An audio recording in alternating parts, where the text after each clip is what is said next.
Right guys, a bit of another problem. It never ends this, does it? My pump's giving up the ghost, I think. So I'll just show you what I mean. But I think it's completely out of power. I've put a new fuse in. It's done nothing. It's dead as a doornail. Don't know if any of you guys have had one of those jebao pumps go on you. First one that I've had. And it's the one that runs all the time on the retro bottom drain. So I'll just show you what I mean.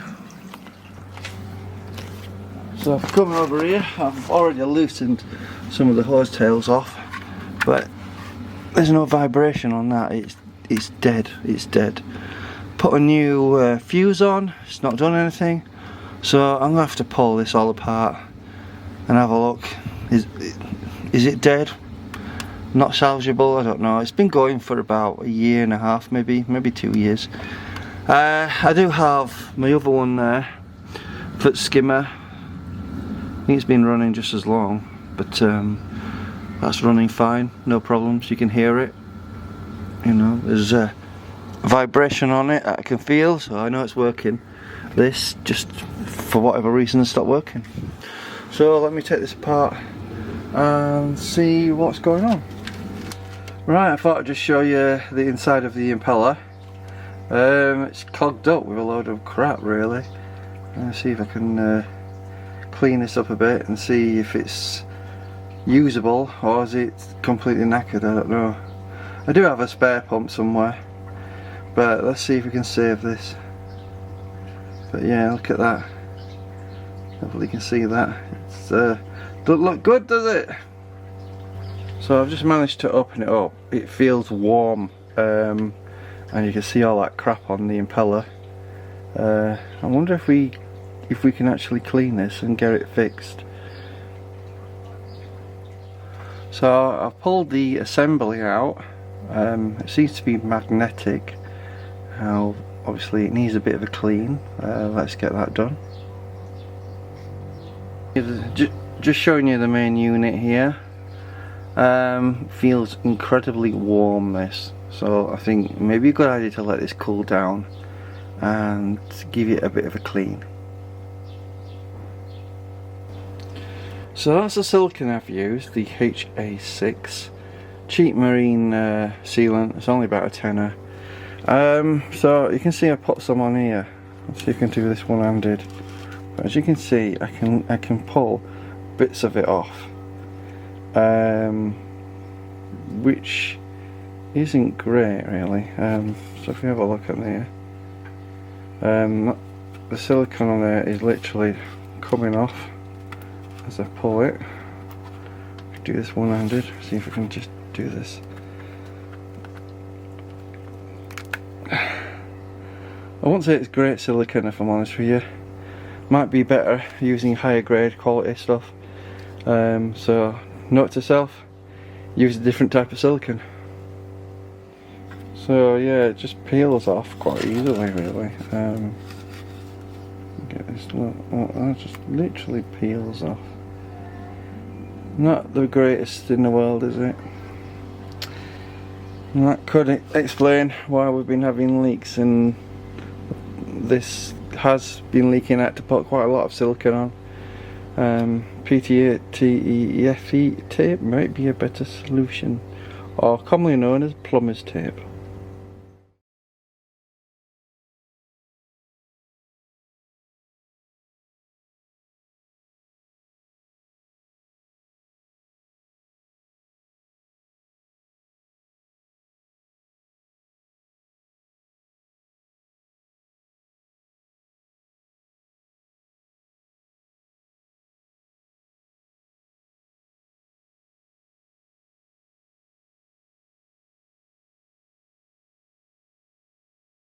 Right, I'm just giving that a bit of a clean out. I'll put the O-ring back on because it does come with an O-ring here. I'll clean that off as well. Put that back on, that'll create a seal. And then hopefully we can get this up and running. That's if it works. Also has another seal here and another rubber gasket that goes on as well. So that's the impeller. I thought I'd just show you this though. This is actually magnetic. Look, I just drop it. Oh, it just pulls it in. I'm not pushing it in at all in my hand. It's literally pulling it itself. You know, that's interesting, isn't it? How it's all magnetic. It's in there properly now.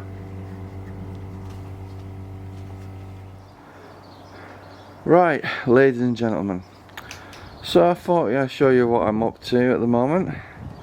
I've just been doing a bit of a tidying up, really. As you can see, the water's a bit mucky and murky.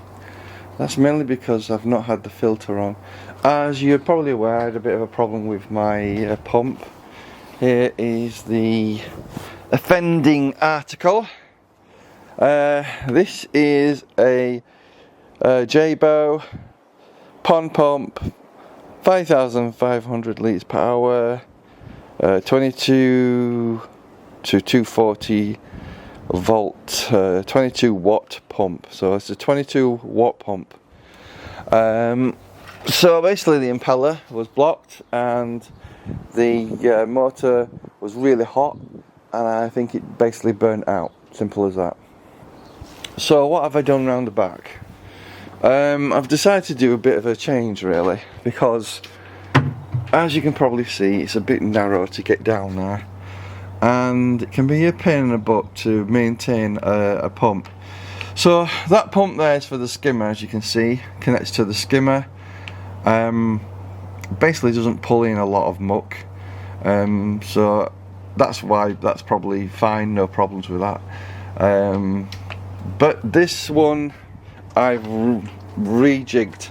So I got my other pump. I'll just show you where I got that from. Basically I got it out my small pond here.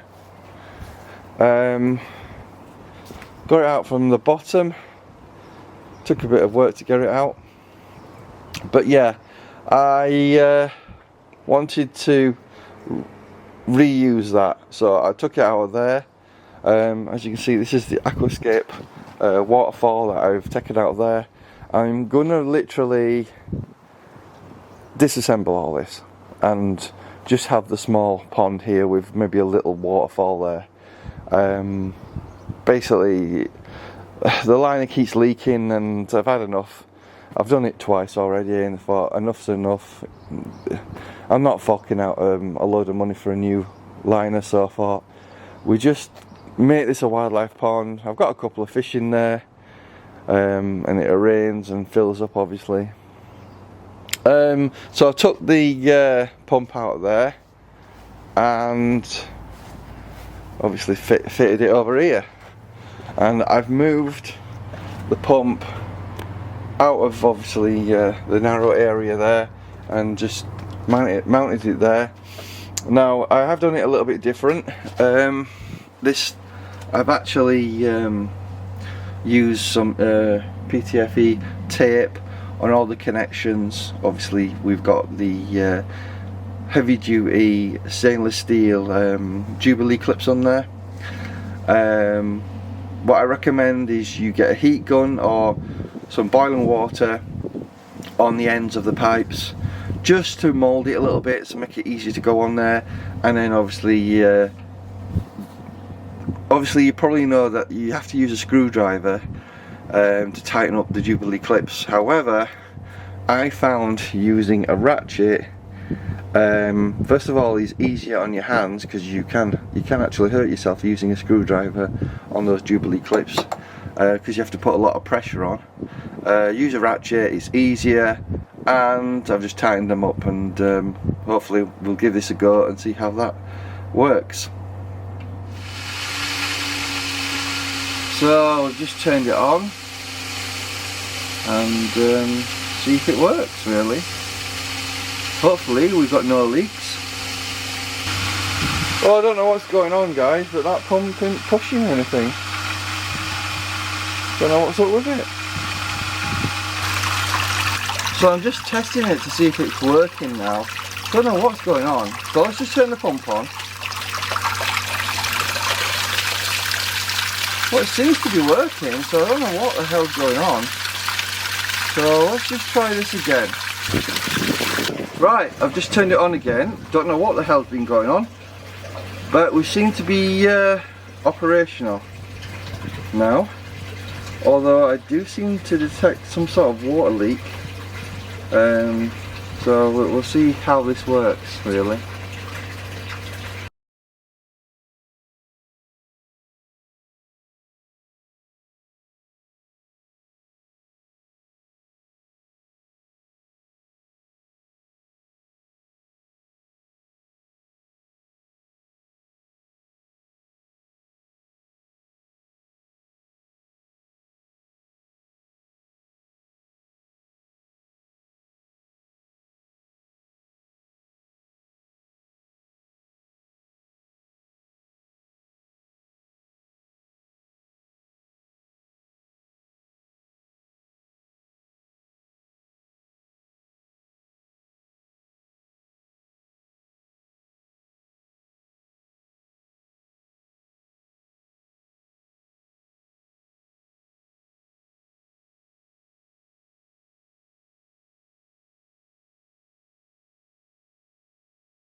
So I've just been cleaning out the filter. There's still a lot of crap coming through. I've had to clean all the brushes, all the sponges, but it's still not capturing it all. So what I've decided to do, put a big piece of this aquarium filter stuff in, huge piece of it, just try and stop the muck getting through. I might think about modifying this a little bit more and maybe potentially putting another filter on that's mechanical only. But I just wanted to show you what I'm up to, cleaning it all out. We've got the pump working, and now I'm just filling it up. I'm just topping it up as well. So that's where I'm at the moment. Temporary measure until we get a proper pump, like a Veriflow pump. They're a bit on the pricey side, that's the only thing. And it's just a matter of cleaning all this crap out, really.